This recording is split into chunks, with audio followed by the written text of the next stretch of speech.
once again.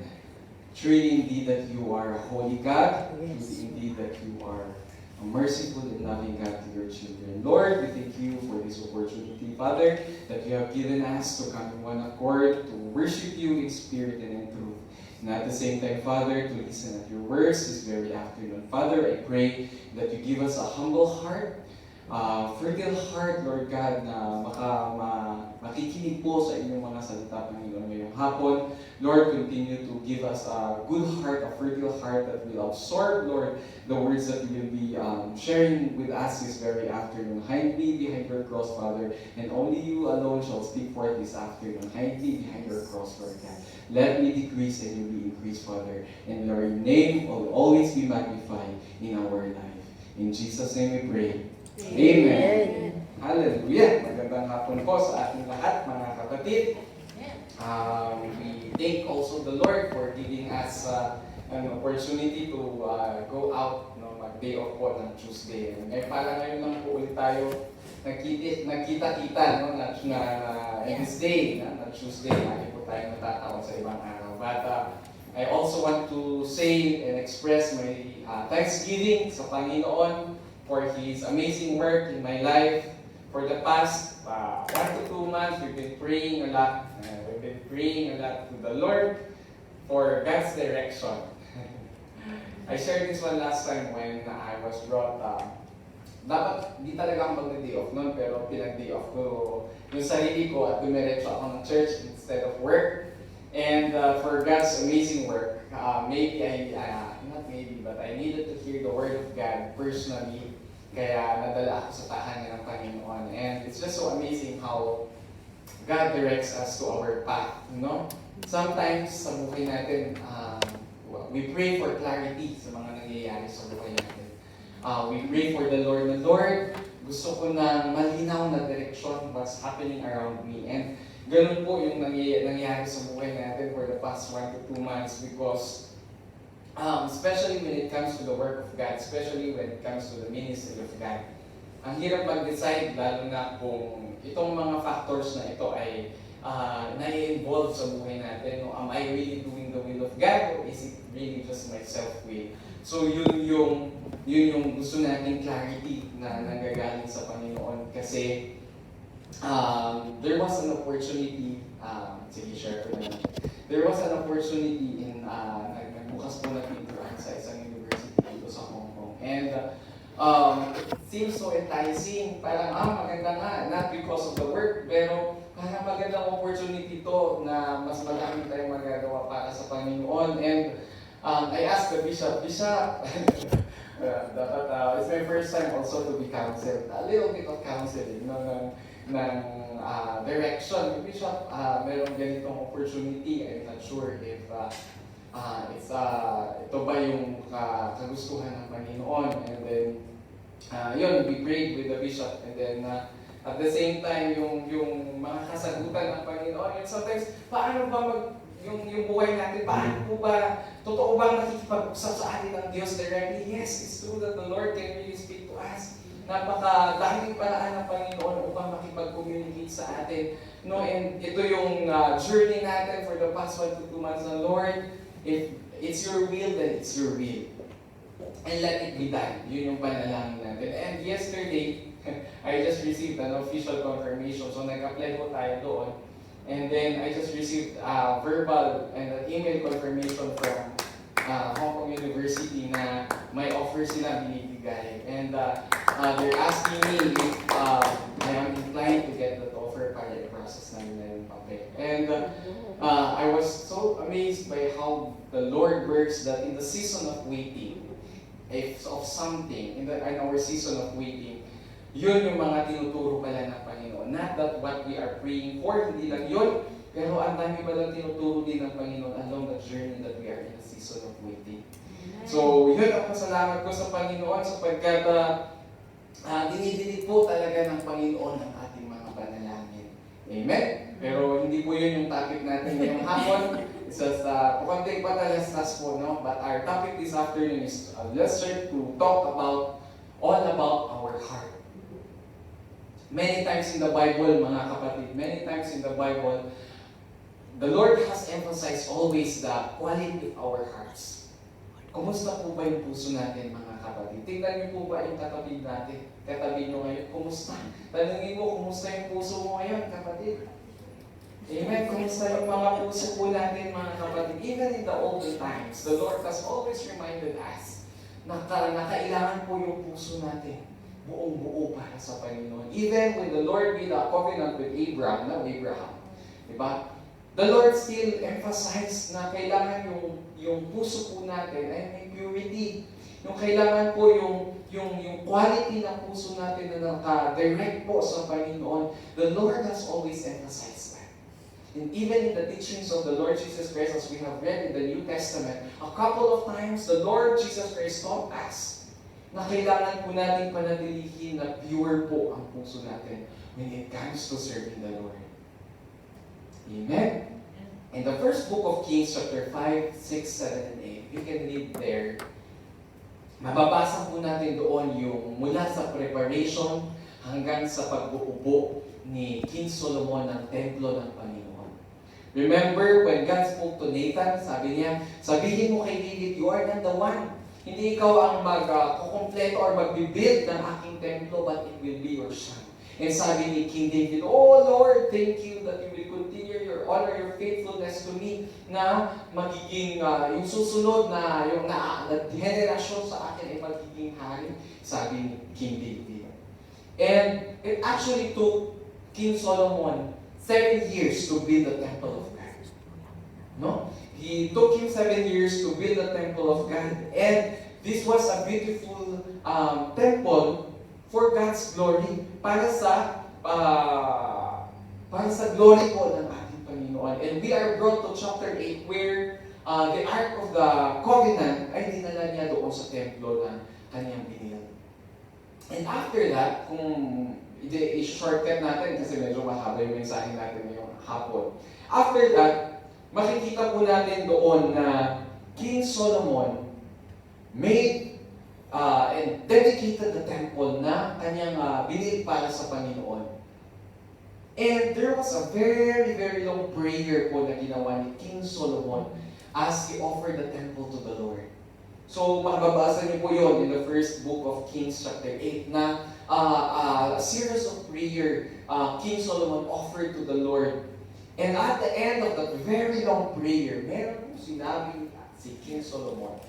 Tumayo po siya, sabi niya, after praying, he stood up from before the altar of the Lord where he had been kneeling and blessing the whole assembly of Israel with a loud voice. Tumayo po si King Solomon in 1 Kings chapter 8 verse 61. Meron po sinabi doon si King Solomon sa kongregasyon, sa mga tao doon sa Israel. Sabi niya po, but your hearts must be fully committed, or may your hearts be fully committed to the Lord our God, to live by His decrees and obey His commands as at this time.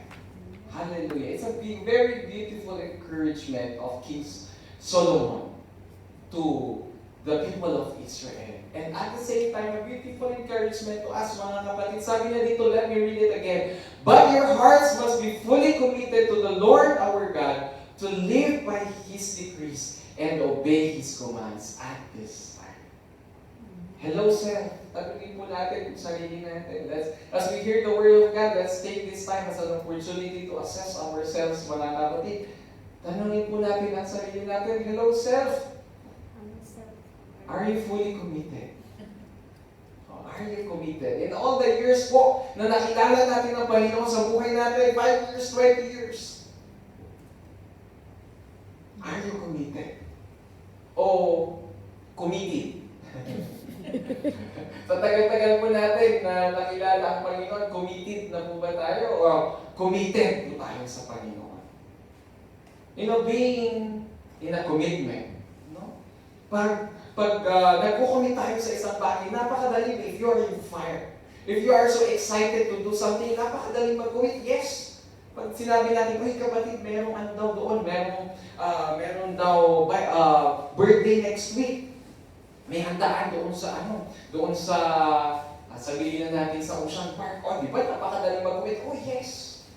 Pasyalan yun eh. Madaling mag-commit na kapag oo ka na agad, hindi mo pa pinag-pray. Because it's pasyalan, may kainan, ganyan. Napakadaling mag-commit when everyone is also on high with their emotions na, let's go.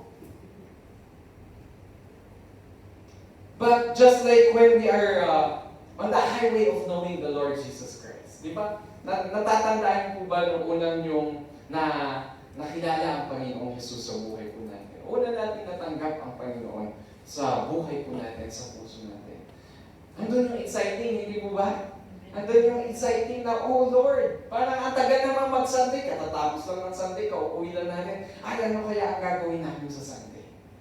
Di ba there is this excitement na parang kung gusto natin bukas na ulit yung Sunday para makapag-worship tayo sa Panginoon, makapag-hawit tayo sa Panginoon. Makakinig tayo ng mga salita ng Panginoon. And most of us, maybe hindi lahat tayo, pero I hope that nung tayo yung gano'n, nung nakilala natin ang Panginoong Jesus sa buhay natin, at some point we felt that way. We are on fire serving the Lord na gusto na konti na lang matulog tayo sa simbahan. Diba? Because it's been evidence doon yung commitment po natin, nakikita yan, may mga manifestations yan in terms of our commitment. Bago pa lang mag-Sunday, planchado na yung damit natin. Bago pa lang mag-Sunday, alam na natin kung anong isusuot natin. Bago pa lang mag-Sunday, excited na tayong pumunta ng church. Kumusta po ang commitment natin ngayon? Kumusta po yung excitement natin? Well, day off ko ngayon. Pero parang, tinatawag akong pumunta ng church. Parang, titignan mo yung closet mo, may susuot ko dito? Ito na lang, ito nung akong nakita. Pero when it comes to, tingnan natin yung excitement natin pag uuwi tayo ng Pilipinas. Parang kulang na lang hindi tayo matulog kasi ayaw natin maiwan ng aeroplano kinabukasan. Di ba? Napaka-excited natin umuwi. Napaka-excited natin bisitahin ang mga pamilya natin sa Pilipinas. And when it comes to our excitement towards meeting the Lord in His sanctuary, kagaya din po ba ng commitment natin nung una natin nakilala ang Panginoon?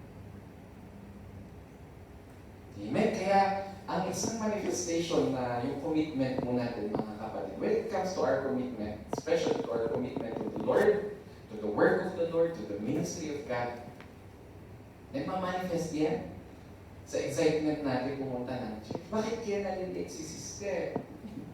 Diba? Bakit kaya baka may pinagdadaanan si sister? Pero kung tayo naman yung tinatanong, it's our responsibility also, let's be sensitive na pag ganun yung nakikita natin sa isang kapatid natin, let's just remind yung kapatid natin, kumusta sister? Bakit hindi kita nakita last week?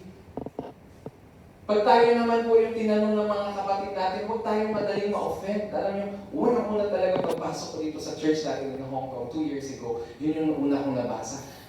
Dati dito pa yun yata, kami yung nagpaklaso, nililipat natin doon sa kabila. And then sabi niya dito, as a Christian, you have no right to be offended. Grabe, ano? So, pag tayo yung nire-remind pala, sister, wala ka, parang napapansin ko, nalilate ka na lang, parang victory ka na lang dumadating. Ayun, hindi tayo magiging madaling ma-offend because it's part of our taking good care of each other. Amen? Pag-aalaga din po natin yun sa isa't isa. Because sometimes nakikita natin na at some point in our life, bumababa yung fire. Kumikitid. Yung commitment po natin, minsan bumababa at nagkakaroon ng manifestation. Nakikita natin yan kung when it comes to our commitment to the Lord and commitment to the work of God. Amen? Kaya kung hindi tayo cordial, that's the tendency of human beings. That's the tendency of humans. Kaya ito yung prayer po ni King Solomon. This is the prayer of King Solomon that really applies to our life as we are waiting for the coming of the Lord Jesus Christ. Sana po, ang puso natin, may our hearts be fully committed to the Lord, our God. Amen? Dahil sinasabi sa atin ito, mga kapatid, na when it comes to our commitment, hindi lang po isang araw na committed tayo sa Panginoon. Hindi lang Tuesday, hindi lang Sunday yung commitment natin sa Panginoon. Ay, it's my day off. Pupunta ako sa bahay ng Panginoon. That's true. Pero hindi lang isang araw yung commitment natin sa Panginoon. It should be a daily commitment to the Lord. When we go home, when we go out of this sanctuary, when we go home to our own places, kumusta yung ating prayer devotion sa Panginoon? Ayan, medyo sumiseryoso na ating usapan. Na introduction pa lang yun, mga kapatid. Ano? So, it means na when we are committed to something, when we are committed to the Lord, huli ka sa sagot na umay, huli ko kahit tinatamad tayo gawin ang mga pinag-uutos ni leader, ang inaasay sa atin, we do it with a heart anyway because we are committed. Amen? So, ibig sabihin, kahit tinatamad tayo maki-prayer devotion or maki-Bible reading after the end of the service, kahit tinatamad tayong manalangin sa Panginoon, we have to do it anyway because we are committed to the Lord. The first and foremost, first step of commitment, kung makikita natin yan, yung buhay po natin nakakommit sa Panginoon. Unang-una yan. Before you can commit to anything else, dapat po nakakommit po yung buhay natin sa Panginoon Jesus. Then we can commit to the work of God, to the family of God, to our family, to the work of God, and to the ministry. Amen. So as we choose to attend na mas pinipili natin na unahin ang trabaho ng Panginoon, mas pinipili natin pumunta sa sanctuaryo ng Panginoon. Hindi lang po katawan natin, physical na katawan natin, kinukomit natin sa Panginoon. It's entirely of our being, our soul, our body, and our spirit. We are committing it to the Lord. What does it mean committing it to the Lord? Minsan, kahit nandito tayo sa sanctuary ng Panginoon, pero yung isipan natin nasa Blackman, o yung isipan natin, ay, mataak-tapat, J.K. nila. Ang tagal-tagal ng mensahe, introduction pa lang. Yung isip natin, it's wishing na, ay, nandoon, dapat ako sa ganitong lugar, but nandito ako ngayon. So, ibig sabihin, hindi lang po yung ating physical na katawan ang kinukomit natin sa Panginoon. Even our hearts and our minds, dapat kasama yan. Because, while there are many things, mga kapatid, na sa tingin po natin, importante na kailangan natin gawin sa buhay natin, palagi po natin i-remind ang sarili natin na ang Panginoon at yung command ng Panginoon ang importante. Last Sunday, was it last Sunday? Or Saturday? Yung preaching po ng ating bishop when it comes to our Sabbath day. Napaka-liwanag, doon yung mga tinuro po sa atin ng Panginoon. And ito po, sana ang inuuna natin, no? Yung ating Panginoon, pag-obey sa mga salita ng Panginoon. Because, God is committed to you. God is committed to me, to you and to me. Sabi po ng mga salita na that the Lord will never leave us nor forsake us. Henceforth, the Lord is committed to you. The Lord is committed to you to lead you, to guide you sa kung saan daan po na mas makabubuti para sa iyo upang ikaw ay mag-grow at mag-mature sa iyo. Pananampalataya sa Panginoon. So yung tanong po natin kanina, mga kapatid, na sa ating sarili na, hello self, are you committed? Ang dapat palang tanong na sa ating mga kapatid, hello self, are you fully committed? Fully committed po ba tayo sa ating Panginoon? Amen? It's a question, it's a pending question that is only you can answer it. Amen? Alam po natin ang estado ng puso natin sa ating Panginoon. Are we fully committed to the Lord? Because when we go to the life of King Asa, I shared this one before, but let us see it again in the second book of Chronicles, chapter 14 to 16. Mababasa natin doon yung buhay po ni King Asa, the great-great-grandson of King Solomon. Diba? In the chapters of 14, 15, and 16, makikita natin that that time, King Asa was a king of Judah. And most part of the chapters, mababasa natin doon that King Asa was a good king. In 2 Chronicles chapter 14 verse 2, sabi niya doon, King Asa did what was good and right in the eyes of the Lord his God. And this is one thing that sets apart King Asa sa kanyang mga ninuno. Even his father and his grandfather, di ba? Si King Abiha and King Rehoboam. Ano ang ginawa po ni King Abiha and King Rehoboam? They did what is displeasing to the Lord. They did yung mga kinasusuklaman ng Panginoon. Lahat yung ginawa nila during his reign. And here comes King Asa. Sabi niya doon, Asa did what was good in the right in the eyes of the Lord his God. So this is one thing that sets apart King Asa from his father and his grandfather. He removed all the foreign altars. Alam niyo po talagang isa sa pinakasusuklaman ng Panginoon, idolatry. And one thing that King Asa did, tinanggal niya lahat yan, the foreign altars and the high places. Ano pang ginawa niya? Sinira lahat niya yung sacred stones. Binutol niya lahat ng Asherah poles. He commanded Judah to seek the Lord, the God of their ancestors, and obey His laws and commands. He removed the high places and the incense altars in every town of Judah. So pinahalukog niya lahat yon, just to remove any phases of idolatry in the kingdom of Judah. Oh, remember that the kingdom of Israel was divided into two. The kingdom of Israel, the northern kingdom part, is ruled by dynasties. And then the southern kingdom part of Israel, ito yung pinamumunuan ng descendants of David.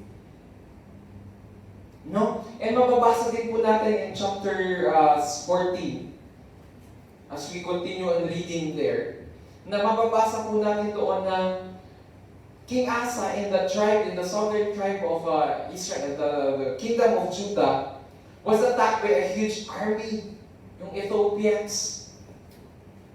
Armies, thousands of armies upon armies, dinangka po nilang lusubin ang Judah.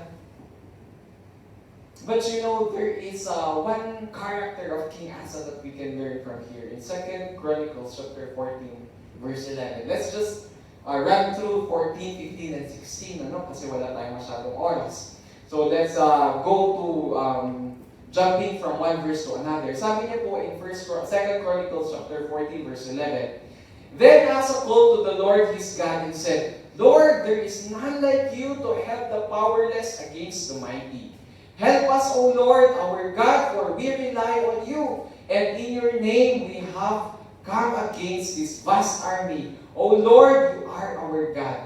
Do not let man prevail against you. Ito ba yung panalangin ni King Asa when the Ethiopians tried to invade kingdom of Judah? Ito yung unang-unang ginawa po ni King Asa. And God was with him and He gave him the victory over his enemies.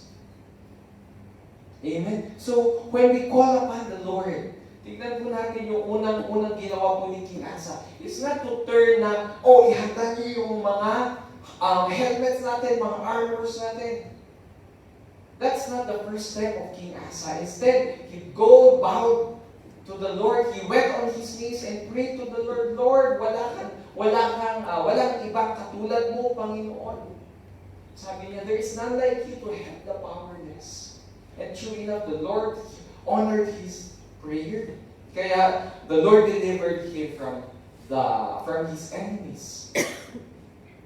And later on, makikita pa po natin in chapter 15. Ayan, basahin nyo na lang po sa mga bahay. Assignment po natin yan. Then following the battle later on in chapter 15, makikita po natin kung how King Asa called all the people together in the kingdom of Judah and made a great sacrifice to the Lord for what the Lord has done for them, saving them from the wrath of Ethiopians. No, and on that day, all the people made a covenant with God, and they would, sabi nila, they would serve the Lord with all their hearts, with all the things of their lives. Tingnan po natin, nag-sacrifice po yung kingdom of Judah with the leading of King Asa. Sabi na, at that time they sacrificed to the Lord 700 head of cattle and 7,000 sheep and goats from the plunder they have brought back. Grabe yung pag-sacrifice nila ay pag-thanksgiving nila para sa Panginoon when the Lord answered their prayers. Alam nyo, yung sa Benguet, pag may isang namatay, napakagastos. Lalo na pag-ano yung pamilya. Hindi pa nakakilala sa Panginoon kasi ang daming considerations sa amin. I'm not sure sa iba, pero sa amin, napakadaming considerations sa mga matatanda. Ilang taon na siya? Siya ba ay bata o matanda? Siya ba ay babae o lalaki? Ilan yung kanyang mga descendants? Kasi that will base kung ilang baka ang kakatayin. Ilang nuwang, karabaw. Ilang itim na baboy ang kakatayin. Ganun mo sa amin. Kaya napakagastos. Titingnan natin dito, 700 head of cattle. Oy, magkano yun? Magkano ang live weight na? Kunwari ngayon, magkano ang live weight ng cattle? And 7,000 sheep and goats. Ganon sila mag-thanksgiving sa Panginoon to honor na, Lord, this is what you have done. And at least ito lang ang magagawa namin para sa iyo. This sacrifice. They entered, in verse 12, makikita natin doon, they entered into a covenant to seek the Lord, the God of their ancestors, with all their heart and their soul. 2 Chronicles, verse 12, chapter 15, verse 12. They entered into a covenant to seek the Lord, the God of their fathers, with all their heart and soul. All who would not seek the Lord, tingnan nyo ito all who would not seek the Lord, the God of Israel, were to be put to death, whether small or great, man or woman. Uy, grabe ganon kaseryoso po si King Asa. That those who will not seek the Lord, the God of Israel, will be put to death. Ganon po kaseryoso sila when it comes to their commitment to the Lord. Whether small or great, man or woman, if they will not seek the Lord, they will be put to death. And makikita po natin dito in verse 14, they took an oath to the Lord with loud acclamation, with shouting and with trumpets and horns. Verse 15, all Judah rejoiced about the oath because they had sworn it wholeheartedly. They sought God eagerly and He was found by them. So the Lord gave them rest on every side. Hallelujah. I want to take your attention to this. Sabi niya po dito. So when there is, sabi niya dito, when all Judah rejoiced about the oath because they had sworn it wholeheartedly. When there is a wholehearted commitment, mga kapatid, there is rejoicement. There is rejoicing. So, kung binigyan tayo ng schedule ng ating leader, ng ating pastor, or kung ano man assignment ang ginagawa sa atin, there should be rejoicement. There should not be murmuring. Amen? Wala palang murmurites sa atin. Hindi Israelites, no? Parang Israelites, murmurites. Because, sabi niya dito, when there is a wholehearted commitment to the Lord, we welcome po, thank you Lord for entrusting me. Itong trabaho na ito sa akin. Kahit pa ulit-ulit, ay ako na naman ang MC, ay ako na naman ang mag-worship lead. Why not? If there is a wholehearted commitment, buo po yung puso natin mag-serve sa Panginoon, we welcome the work of God without murmuring. Amen? So even if we are told to do this, to do that, na as we compare it to doon sa sabi niya po in verse 13 na those who will not seek the Lord will be put to death. Ay, grabe. Ano yun? Sa atin, there will still be rejoicing, mga kapatid. Kahit ganoon. Para hindi natin na-feel na, parang, ay, nasasakal naman ako, kapatid. Nasasakal naman ako, brother. Oh, we have to check our hearts pala, mga kapatid. Pag gano'n yung nararamdaman natin, feeling natin, nasasakal tayo sa church, ay, baka tignan natin yung heart natin. Our heart might not be fully committed to the Lord, wholehearted. Yeah? Amen. So, sabi niya dito in verse 15, They sought God eagerly, and He was found by them. So God gave them rest on every side.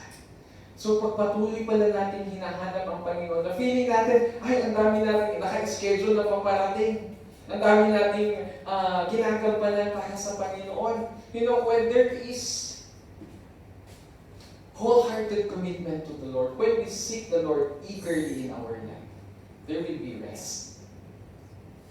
Ibang-iba yung pag-uwi mo sa bahay mo, oo nga, wala kang mga commitments. Nakauwi ka, okay, nakatulog ka. Iba yung gising mo pag ginawa mo yung kalooban ng Panginoon. Even if you feel tired physically, iba yung renewal. I don't know if you have felt that way, pero minsan nung tayo, nakakauwi tayo ng alauna after a Bible study, tapos parang, Lord, may trabaho pa ako alas 8. Pero pag-gising natin kinabukasan, it's a new strength, it's a new renewal ng Panginoon because it's the will of the Lord. Amen? And what a great testimony, di ba? Na alam po natin na walang imposible para sa Panginoon. When we continue to seek the Lord so eagerly, alam po natin na makikita natin ang Panginoon sa buhay natin. And kung titingnan po natin itong nabasa po natin, how many of us have made a covenant with the Lord?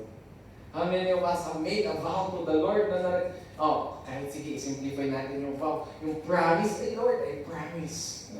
I promise that I will do this, Lord. I promise that I will commit to you, Lord. How many of us have made a promise to the Lord?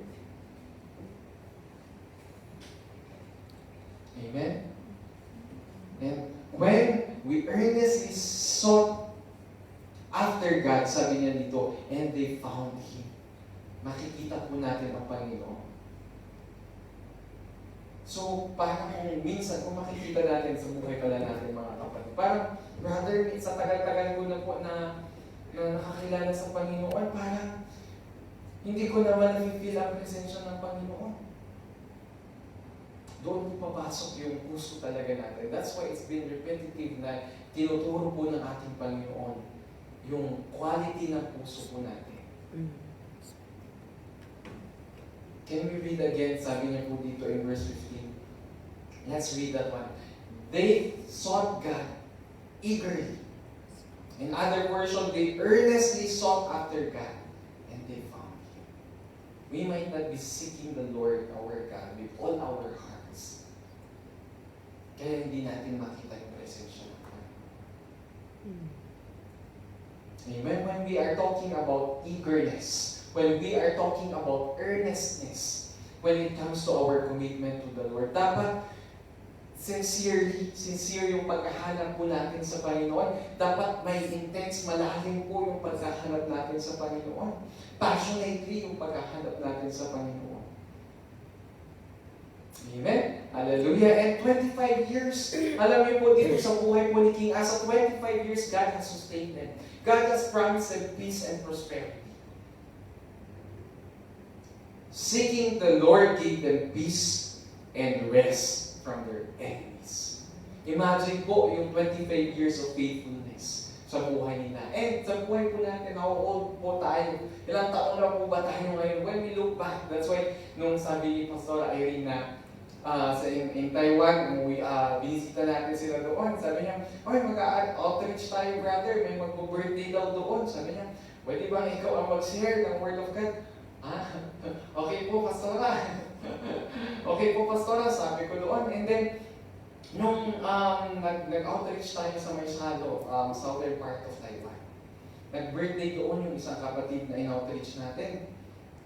And the Lord reminded me of numbering our days. Say, oo nga, no, as we celebrate pala our birthday, we are literally counting the days na the years na binigay sa atin ng Panginoon. And in turn, we are counting the days na, the years that we are having at kung ilan na lang ang natitira in respect to the biblical age na binigay ng Panginoon sa atin.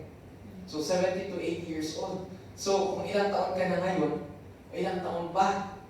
Kung aabutin natin yun kung 70 or 80 years old, either we're coming with the Lord sa rapture, or sa ating pagbabalik sa ating Panginoon with our death. And we're literally counting pala yung araw natin doon. And when it comes to the life of King Asa, with their faithfulness sa ating Panginoon, God has sustained them 25 years. Wow, 25 fruitful years and peaceful years. Therefore pala mga kapatid, when we seek the Lord, it encourages us mga kapatid na pagpatuloy pala natin hinahanap ang Panginoon sa buhay natin.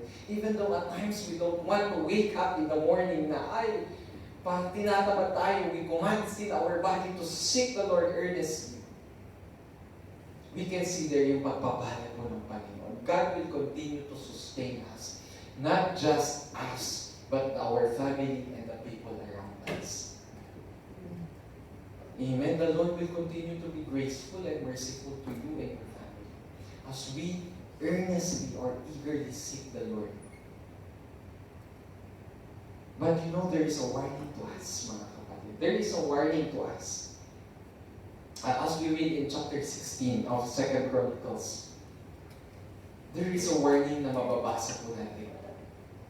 You know, God allowed King Baasha, the king of Israel, to invade Judah, the southern part of Israel. Sabi niya po in 2 Chronicles chapter 16 verse 1, in the 36th year of King Asa, Asa's reign, Baasha, king of Israel, went up against Judah and fortified Ramah to prevent anyone from leaving or entering the territory of Asa, king of Judah.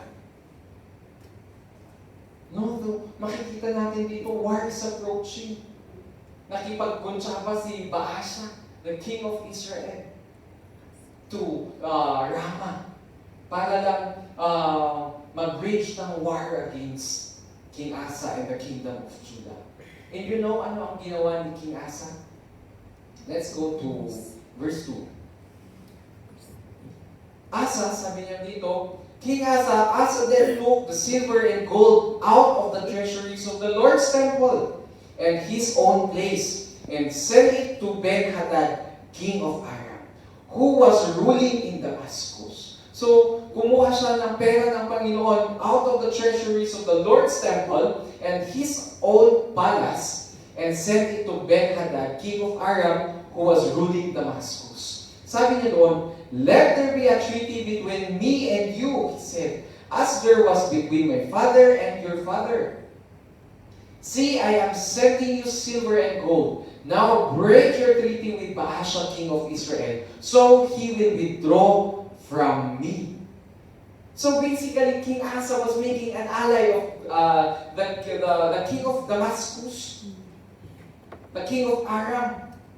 No, he was making an ally of Ben-Hadad. Sabi niya doon na, let's make a treaty as an honor also na yung tatay mo at tatay ko, they made an ally together. So, I want you to honor that. So, see, I am sending you this silver and gold to make an offer to you to be my ally. Parang ganun po yung ginawa ni King Asa. So, the idea there was, Ben-Hadad would attack King Baasha, the king of Israel, northern part of Israel, so that magiging busy si King Baasha fighting against King Ben-Hadad, at mawawala yung plano po ni King Baasha na sakupin ang kingdom of Judah. So it was to distract the king of Israel, King Baasha, not to invade Judah. So parang in a way, maganda naman yung plano, di ba? Maganda naman yung plano ni King Asa na makikipag-alay ako sa king of Aram para matigil yung ginagawa at yung plano ng king of the king of the northern part of Israel. Pero ano pong mapapansin natin dito sa paraan po ni King Asa? You know, in this move of King Asa, God was displaced. God was totally out of the picture. There was no mention of King Asa going into his knees and praying to the Lord, "Lord, there is none like you, helping the powerless." Wala na yung panalangin po ni King Asa, the way he prayed before the army of Ethiopians. invaded them. It was, gumawa na siya ng sarili niyang paraan sa kung ano gusto niyang paraan. There was no mention of King Asa praying to the Lord for God's guidance. And parang yun ang nakalimutan ni King Asa. Asa missed that part. Asa missed that part that the God who saved him from the Ethiopians will be the very same God that will save him there from the invasion of the northern part of Israel to the southern part of Israel, the kingdom of Judah. In fact, ano yung ginawa na mababasa po natin na ginawa po ni King Asa? He was there. Let's go to chapter 16, verse 1. He was there, getting the silver and gold out of the treasuries of the Lord. I believe na ang ginawa po ni King Asa, hindi niya muna kinonsult ang Panginoon. He made his way. In fact, pinagnakawan niya ang Panginoon. So, this gives us a realization na when our commitment is getting low, ang unang ginagawa ng isang Kristiyano, nauubos ang commitment, pinagnanakawan ang Panginoon. Unang-una, na makikita natin, ay, bakit kaya? The very same way King Asa has stolen from God. Not just, tignan nyo, he has taken silver and gold from the treasury of God at the same time on his palace. So hindi lang yung sa palasyo niya. He take some of the money out of the treasury of the Lord, of the temple. Kabalitan ito on what happened 25 years ago, hindi ba? Ano yung nasa panganib sila when the Ethiopians were ready to invade the kingdom of Judah? Sabi ni King Asa, Lord, there is none like you to help the powerless against the mighty one. We rely to you. Yun yung sabi ni King Asa, we rely to you. Now, King Asa was relying on himself and the power of money.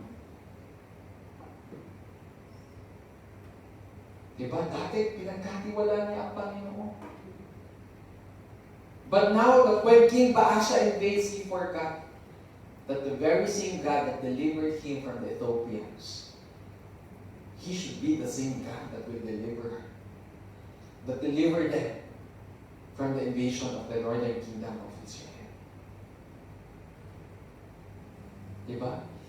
This time, hindi niya pinagkatiwalaan ng Panginoon. But the king of Aram, si Ben-Hadad, you know, we do not know exactly what happened on the 25 years of peace and reign during the time of King Asa. But it shows here na una niyang kinonsult ang tao at una niyang ginawa ang sa tingin niyang tama, hindi niya kinonsulta ang Panginoon. Makikita natin doon na King Asa hindi na ganun nagde-depend, hindi na ganun na nagde-depend si King Asa sa Panginoon. He doesn't have the same dependence to the Lord, the same reliance sa Panginoon the way he did before. Something has changed sa relationship ni King Asa at ng Panginoon. Something has changed in the heart of King Asa.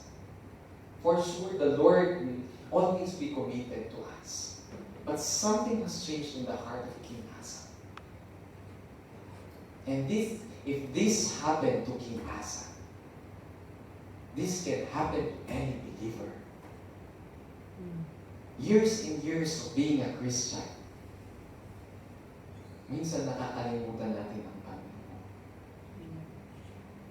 Just like King Asa, but the sad thing is, sometimes we tend to trust in our own power. Minsan may problema nung nag-message sila, dire-diretso sa Pilipinas. Anong unang response natin? Ay, naku, abot ang nakakalikapsat ka ni Kastoy. O ay, i-consult ko ni Kastoy, ni Kapsat. Sometimes we tend to trust on our own power. We tend to trust on other people. We tend to trust on power. We tend to trust on chariots of other people. We tend to trust on our own chariots. We tend to trust on positions. Ay, ni Mayor. Di balit katugangak ni Mayor.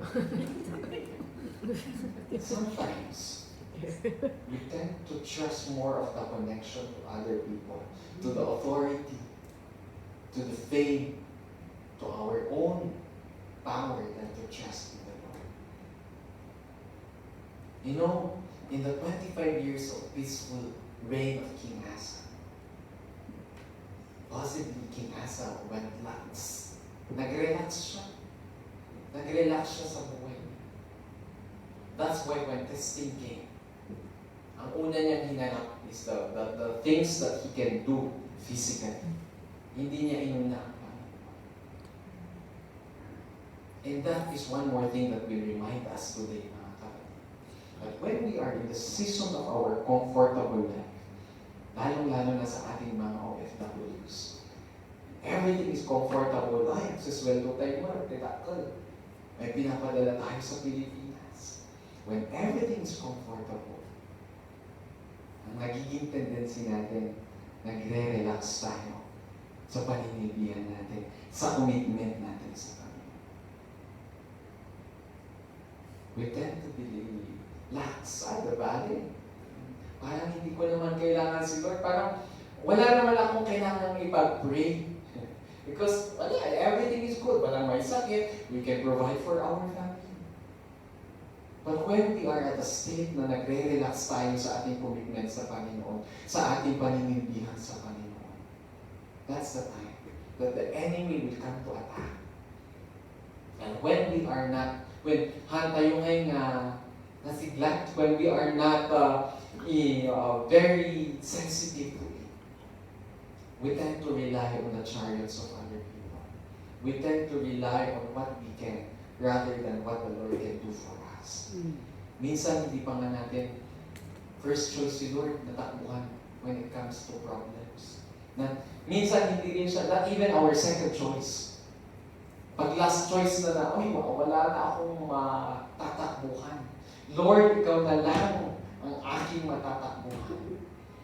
Minsan, ganun yung attitude ng puso natin. That the Lord is our last choice, when in fact, dapat siya ang unang-unang choice na tinatakbuhan natin when there is a problem, when there is a testing, when there is a challenge, when there is a struggle. So maybe if you are in the state of comfortability right now, mga kapatid, it's a warning to us. Kung everything is comfortable in your life right now, it's a warning for us. There's nothing wrong with being comfortable. Because it's from the Lord, di ba? The Lord blesses you. But it's a warning for you not to relax. Na hindi gwardyado sa ating pananampalataya, sa ating faith, sa ating commitment sa ating Panginoon. Let us not allow ourselves to drift from the commitment we did to the Lord. Amen? So we have to strive hard, mga kapatid. Daily na kailangan pala natin na piliin ang Panginoon. Piliin ang kalooban ng Panginoon sa buhay natin. It's a daily commitment to the Lord that we have to strive. And commit our plans to the Lord. The very fact na yung buhay pa lang natin na i-offer natin sa Panginoon, yung araw na gumising tayo and just pray na, Lord, I commit to you this day. Diba? Sabi ng kanta, one day at a time, and it's true.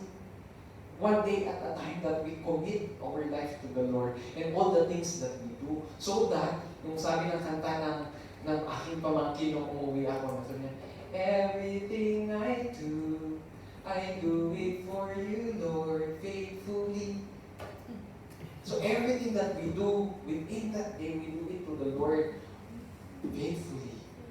That the Lord will be glorified in everything that our hands will do. Amen? So moving on, ano po ba ang nangyari nung nagkaroon ng alay si King Asa and Ben-Hadad? So, Ben-Hadad, the king of Aram, agreed and he sent his commanders all over the towns of Israel. So, nagpadala siya ng army doon. And when King Baasha heard this one, Oh, they stopped doing what they're doing. So, umatras yung army po ni King Baasha.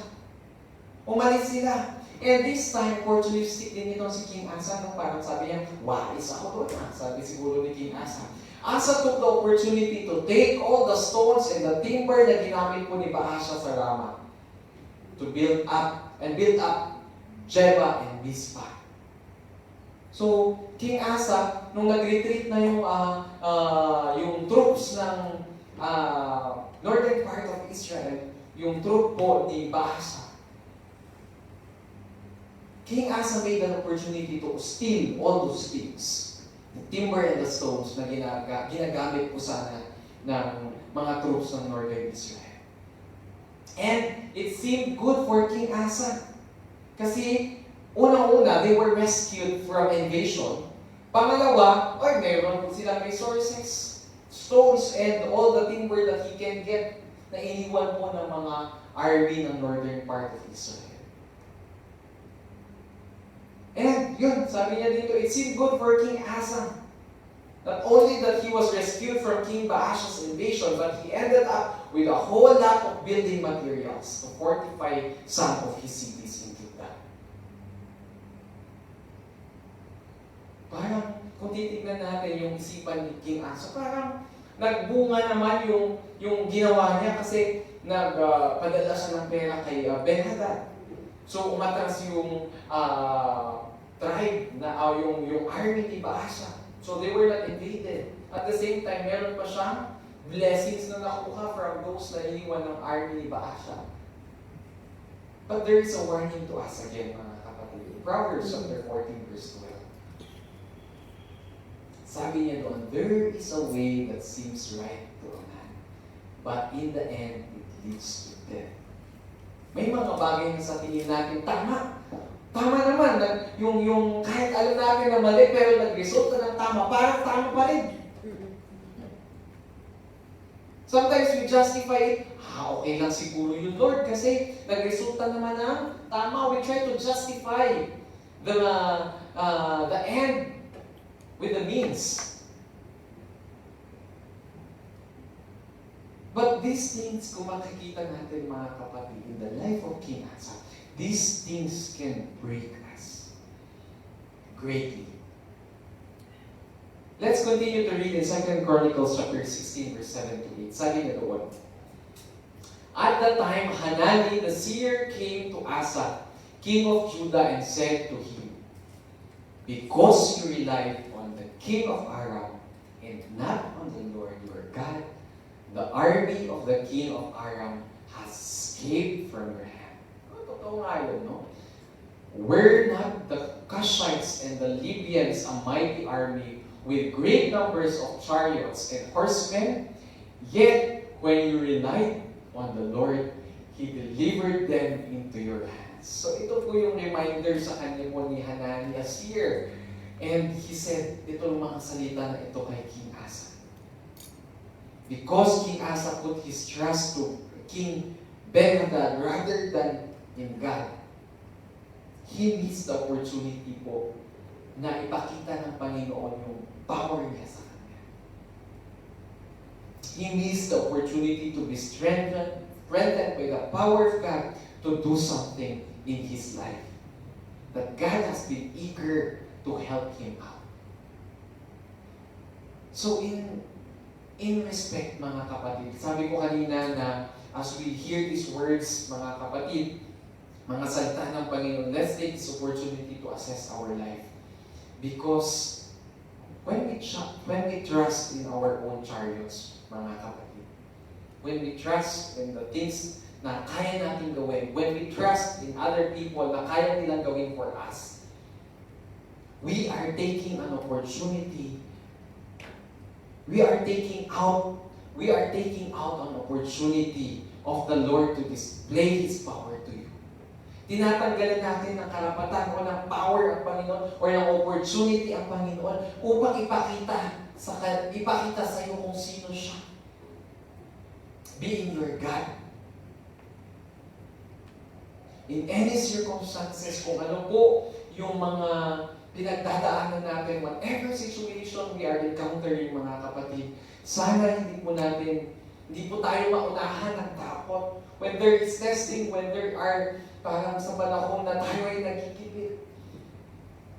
When our health is unstable, huwag sana po tayo maunahan ng takot. And we must not, parang minsan kasi ang nagiging response ng tao because nagulat ka, ay gumawa ka na ng kung ano-ano. Parang out of your battle na narattle ka, na shock ka. Ginawa mo na yung anong pwede mong gawin. But we must not act out of na narattle tayo mga kapatid because worse things may come. We remember in Romans 8, verse 28. Ano po ang sabi in Romans 8, verse 28? We know that in all things God works for the good of those who love Him. Who have been called according to His purpose. So itong mga napagdadaanan nating sitwasyon, we know that God is in full control of everything. Because God, in all things God works for the good of those who love Him. Alam po natin ang Panginoon is in control of everything. Kaya mga kapatid, hindi nauudlot yung plano ng Panginoon. If there is a plan of the Lord na kiniklaim po natin, hindi po yan nauudlot. Hindi po nauudlot ang magandang plano ng Panginoon sa atin because of our aggressiveness and our doubt. So we should not act na parang natataranta na tayo at lahat na, sinat na natin, lahat na minessage na natin. Na hindi pa natin mini-message ang Panginoon sa buhay natin. Now we are called to be rest assured of this every present help of the Lord. Doon po sana tayo mag-rely na sabi ng mga salita ng Panginoon na I will always be there in times of trouble for you. So huwag tayong mataranta na to act in action or in accordance with our emotions. And later on, we will regret the way King Asa did. Because as we read in 2 Chronicles chapter 16 verse 9, the eyes of the Lord range throughout the earth to strengthen those hearts are fully committed to Him. You have done a foolish thing, and from now on, you will be at war. Sabi po ni Hanani kay King Asa. That's the warning or the consequence na nangyari kay King Asa. You will be at war, and from now on, you will be at war. But I want us to get an emphasis on this, mga kapatid. Ang mata po ng Panginoon is ranging throughout the earth to strengthen those whose hearts are fully committed to the Lord. Fully committed to Him. Amen? Ibig sabihin po, mga kapatid, God is on the hunt. God is on the hunt looking out for people to strengthen. So if ikaw yung taong ito na nanghihina ngayon, kapatid, God is looking for you. He's looking for people to fill with courage. So kung ikaw yung taong pinanghihinaan ng loob ngayon, kapatid, God is looking for you to fill you with courage. Hinahanap ka po ng Panginoon. He is looking for people to empower. So kung feeling mo nasasaid ka na because of anong nangyayari sa employment work natin, sinasaid tayo ng amo natin. Kung feeling po natin pagod na tayo, you know, God is looking for you. God is looking for you to empower. He is looking for every opportunity to show us how good our Father is and how powerful the Lord is in our life. Pero kung hindi ko tayo titingala sa Panginoon, we will take that out. Yung opportunity, we will take out that opportunity for the Lord to help us. Kung ang laging hinahanap lang natin, we trust the Word rather than what God can do in our life. Pero parang nakakalungkot mga kapatid if we often miss these opportunities because we trust in other kings rather than the King of Kings and the Lord of Lords. Diba? Just like King Asa's early life, mga kapatid. Nabasa natin doon how he trusted the Lord, how he removed all the forms of idolatry in the kingdom of Judah. How he trusted the Lord in the times na they are being invaded by thousands of Ethiopians. How he committed, na sabi niya, lahat ng hindi maghahanap sa Panginoon with all their hearts will be put to death. Those are the first parts of the life of King Asa. Yun po ang unang makikita natin sa buhay niya. But as it turned out, he was not able to continue that commitment. Tinanggalan niya ng oportunidad ang Panginoon ng Panginoon to strengthen him.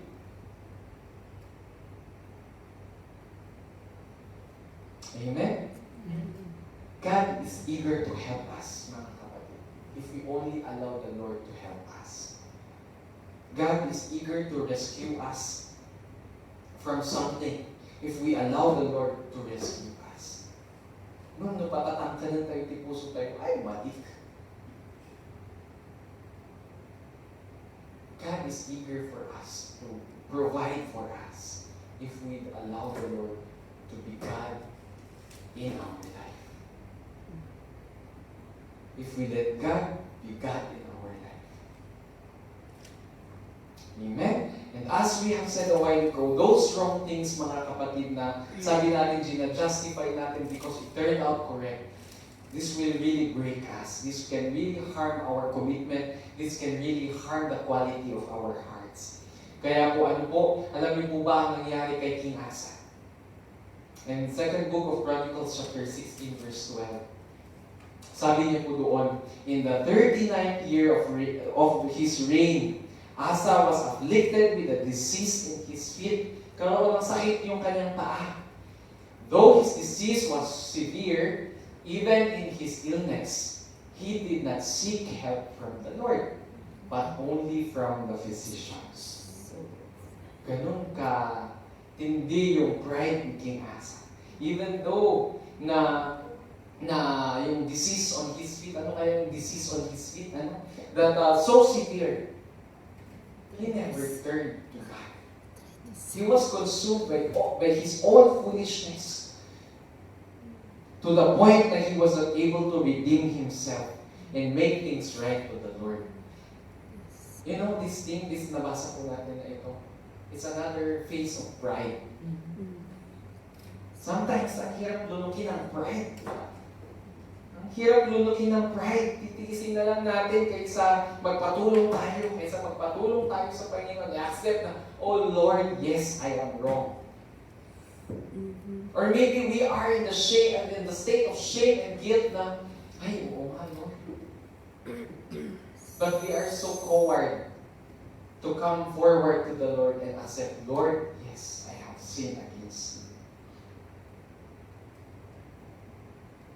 And again, if that happened to King Asa, if that happened to King Asa, who was once committed to the Lord so wholeheartedly, then we need to be very careful, as it could also happen to us very easily kung hindi po tayo magiging guardyado sa ating pananampalataya. At this point, mga kapatid, I hope we are realizing something, that being a Christian isn't about saying na, sinabi natin na ni-recite natin ang sinner's prayer. Being a Christian is not about coming to church every Sunday or every Tuesday in our day off or any day in our day off. It's not a one-time commitment that we are going to follow the Lord our God with all our hearts, with all our soul, and with all our mind. It's hindi lang sa one time. Because no matter how earnest we are at that time, we have seen in the life of King Asa, that commitment doesn't automatically continue for our whole life. It does not guarantee yung commitment mo natin 10 years ago that we really pray to the Lord, to seek the Lord wholeheartedly in our life. It doesn't guarantee you right now if you will not continue that commitment to the Lord. Amen? So hindi tayo relax mga kapatid sa ating paninimbihan sa Panginoon. Because again, if that happened to King Asa, it can also happen to us. If we are not wearing the full armor of God. Because the enemy will always be there. The enemy, Satan will always be there. Kung sabihin natin na yung enemy, oy, nakarelax na ito, hanan yung agkakaranag na ito. We're opening windows for the enemy to tickle you. Ay, palasak mo na ito. You know, the enemy will always come to steal, to kill, and destroy. And if we are nakarelax tayo mga kapatid, we are opening doors. We are opening opportunities for the enemy to come in and tickle you. Ay, tingnan ko. And doon na tayo matitesting. Amen? So we need to continually renew. We need continually renewing that commitment to seek the Lord with all our hearts daily. So, hindi siya one-time commitment. It's a daily commitment that we have to choose. Hindi lang po Tuesday commitment. It's an everyday commitment na kailangan po natin gawin sa Panginoon. We don't want to be the Asa who died na siguro nabulok yung kanyang paa. It's a foot disease. Who died from a foot disease because he neglected God. He neglected to trust God. He with his pride na ayaw niyang bumalik sa Panginoon or tumawag sa pangalan ng Panginoon. We don't want that kind of Asa to be in us. We want the kind of Asa who faced the Ethiopians. Na sabi niya, Lord, I will trust in you alone. We want the quality of Asa to be in us. So God loves to act on our behalf, mga kapatid. God loves to give us the desires of our hearts. God is looking for people whom He can show His faithfulness. God is looking for people whom He can show Himself to be strong. He wants to come through for you, mga kapatid. He wants to strengthen you. The only thing that the Lord requires of you is to have a heart that is fully committed to the Lord. Amen. Yun lang naman ang hinihingi ng Panginoon sa atin. To have a heart that is fully committed to the Lord. And pag sinasabi po natin na fully committed tayo sa Panginoon, to be fully committed to the Lord is to be submitted to the power of the Lord in our life daily. Amen? So, tingnan natin yung sarili mo. Are we really fully committed to the Lord?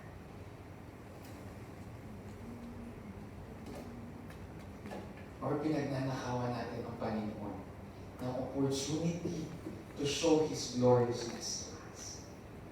And I know na sa puso po natin, hinahanap natin ang Panginoon. We just need to act on Him. To act on our hearts to have our hearts fully committed to the Lord.